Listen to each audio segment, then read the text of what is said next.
नमस्कार, NMF news पर आप सभी का बहुत स्वागत। मैं हूं आपके साथ अभिषेक पुंडी। 1945 में दूसरा विश्व युद्ध खत्म हुआ और इस दूसरे विश्व युद्ध के जो विजेता थे वो अमेरिका रहा हो, चाइना रहा हो, रशिया रहा हो, फ्रांस रहा हो, ब्रिटेन रहा हो।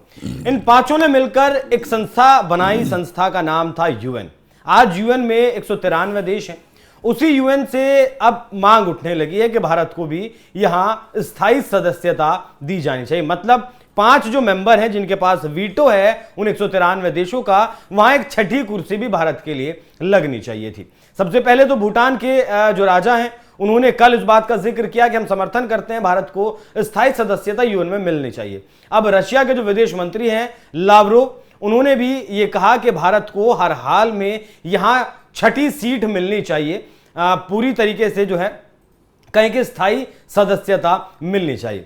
यूएन एक ऐसा देश है, जैसा कि मैंने आपको शुरू में ही बताया, कि जो दूसरे विश्व युद्ध के विजेता थे उन्होंने अपने हिसाब से इसे बनाया था। कोई भी हमारा दक्षिण एशिया का देश देख लीजिए, या फिर जापान को भी लंबे वक्त से इसमें शामिल करने की बात की जाती है। जापान हालांकि उस विश्व युद्ध में हारा था। तो ये का अपना ही एक संगठन है, किसी दूसरे की किसी बाहरी की ये एंट्री नहीं करना चाहते उस मामले में जिस मामले में फैसला लेना हो।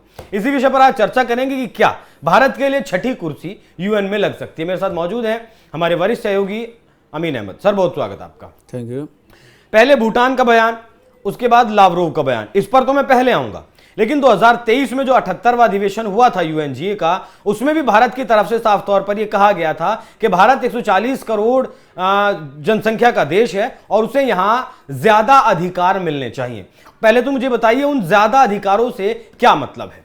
बिल्कुल सही बात है। ये काफ़ी दिनों से ये मांग चल रही है।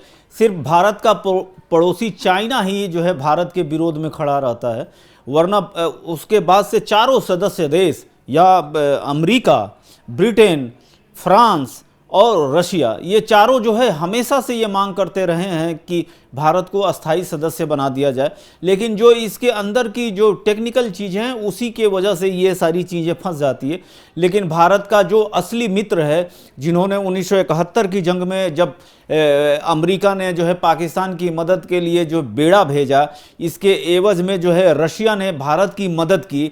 और भारत की तरफ से जो हमेशा से जो एक रिश्ता रहा है वो काफ़ी काबिल तारीफ रहा है, जो आज भी काफ़ी मुश्किलों के दौर से गुजर रहा है।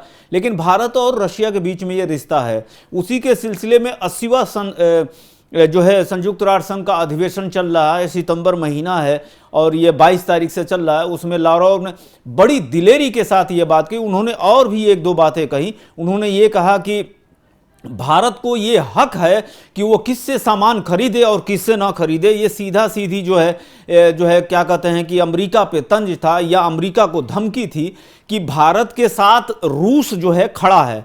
उसी के साथ साथ जो है अब इसमें ये भी बातचीत चल रही है कि अगले महीने या उसके अगले महीने में जो है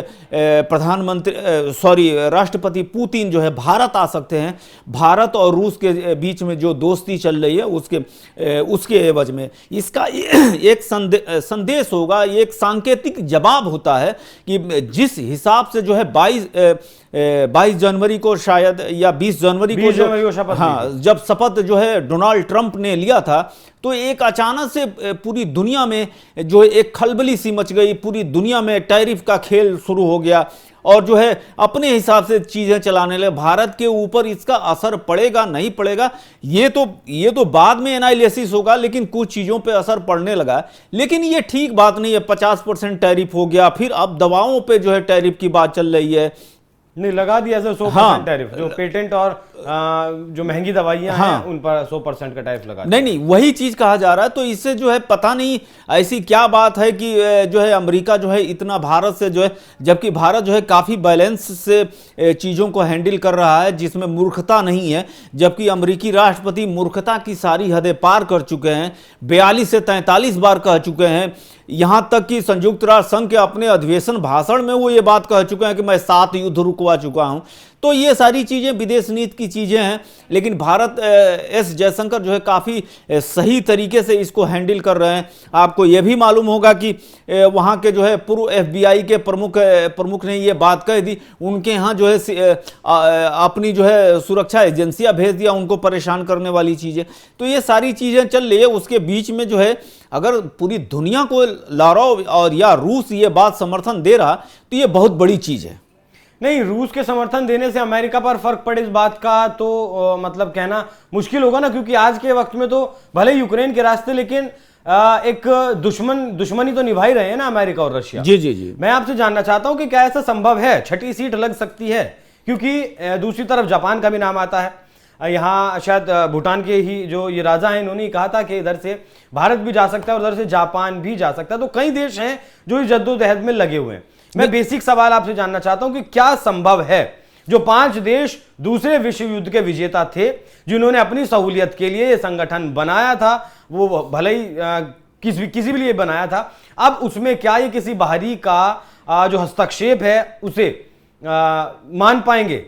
नहीं, बिल्कुल ये सही बात है, ये हो सकता है, संभव है। इसमें क्या है कि थोड़ी सी टेक्निकल चीज़ें हैं। जैसे कहा जाए, जब इस बात के जो है पीछे जो है 2-3 साल पहले जो है कई थिंकरों ने यह बात कही और ये सारी चीज़ें कर रहे थे, तो वो ये चाह रहे थे कि एशिया से 2 देश जाएंगे। जैसे आपने कहा कि जापान और भारत जो है एशिया से रहेंगे और इसके लिए कई देश समर्थन कर रहे हैं और 4 देश मैंने अभी उससे पहले भी बताई कि वो समर्थन कर रहे हैं। तो इसके हिसाब से यूरोप से भी 2 देश जाने की संभावना जताई जा रही है, एक देश की, या जो है उत्तरी अमेरिका से या दक्षिणी अमेरिका से भी एक देश जाने की बात है। इसमें ये भी एक एंगल जोड़ा गया है कि ऑस्ट्रेलिया को भी संयुक्त राष्ट्र संघ का सदस्य बनाया जाए।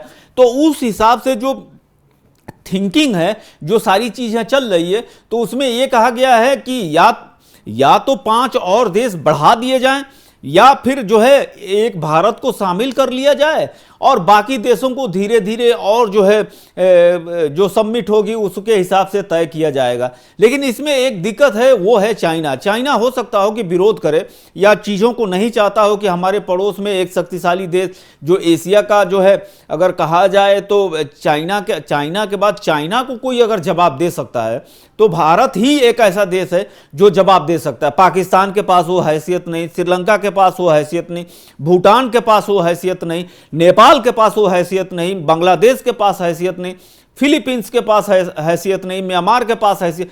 तो एशिया के किसी भी देश के पास चाइना से टकराने की हैसियत नहीं है। हैसियत किसकी है? तो वो है सिर्फ भारत। तो इसीलिए चाइना हमेशा से भारत के खिलाफ ही रहता है और भारत के खिलाफ ही रणनीति बनाए रहता है। लेकिन हमेशा से भारत ने चाइना की रणनीति को फेल ही किया है। और चाइना तो हमेशा वीटो कर देता है ना भारत के समर्थन में। कोई भी फैसला यूएन में अगर प्रस्ताव आता है तो उस पर वीटो कर देता है। नहीं, ये अक्सर देखा गया है जी। वीटो तो कर देता है, लेकिन वही चीज मैं कह रहा था कि चाइना ही जो है इन सारे सवालों का जो है एक जो है मुश्किल हल है। लेकिन जब आप संयुक्त राष्ट्र संघ का अधिवेशन बुलाएंगे, सारी चीजें कागजी प्रक्रिया से गुजरेगा, तो उसमें क्या हो सकता है ये चीजें नहीं है। लेकिन कम से कम लारव, ब्रिटेन, फ्रांस और जो है अमेरिका जो है इस बात से समझ, थोड़े से रिश्ते इस वक्त खराब हुए हैं, हो सकता हो क्या हो, लेकिन जो लारव ने फिर एक बार इस मुद्दे को छेड़ा है कि संयुक्त राष्ट्र संघ में भारत को अस्थायी सदस्य बनाया जाए, ये बहुत बड़ी बात है। बिल्कुल, और कई देश भारत के समर्थन में इस वक्त हैं। जिस तरीके से भारत की नीति रणनीति आगे बढ़ रही है और बहुत सारे देश भारत की विदेश नीति को अपना रहे हैं जिस तरीके से, और भारत जिस तरीके से सर्वधर्म समभाव की बात करता है, फिर वसुधैव कुटुंबकम की बात करता है, उसे देखते हुए दुनिया ये चाहती है कि यूएन में भारत को स्थायी सदस्यता मिले। एक फैक्ट और आपको यहां बताता चलूं कि जो बजट है यूएन का, उसमें अकेला अमेरिका 17% देता है। तो ऐसे में एक बहुत बड़ा स्टेक अमेरिका का है। अमेरिका और भारत के जो रिश्ते हैं फिलहाल वो तलखी की तरफ हैं। क्या अमेरिका भी इस बात को चाहेगा या नहीं चाहेगा? क्योंकि अगर अमेरिका नहीं चाहेगा तो भारत के लिए छठी कुर्सी वहां लगना असंभव सी बात है। बाकी 3 साल बचे हैं ट्रंप के, उसके बाद भारत और अमेरिका के रिश्ते किस तरीके से चलते हैं वो भी देखने वाली बात होगी, और यूएन क्या इस विषय पर चर्चा करता है वो भी देखने वाली बात होगी। अमिन सर, बहुत धन्यवाद आपको जुड़ने के लिए। बाकी दर्शकों, आप इस विषय पर क्या सोचते हैं? क्या भारत को यूएन में छठी सीट मिलनी चाहिए? अपनी राय हमें कमेंट बॉक्स में जरूर बताइएगा। नमस्कार।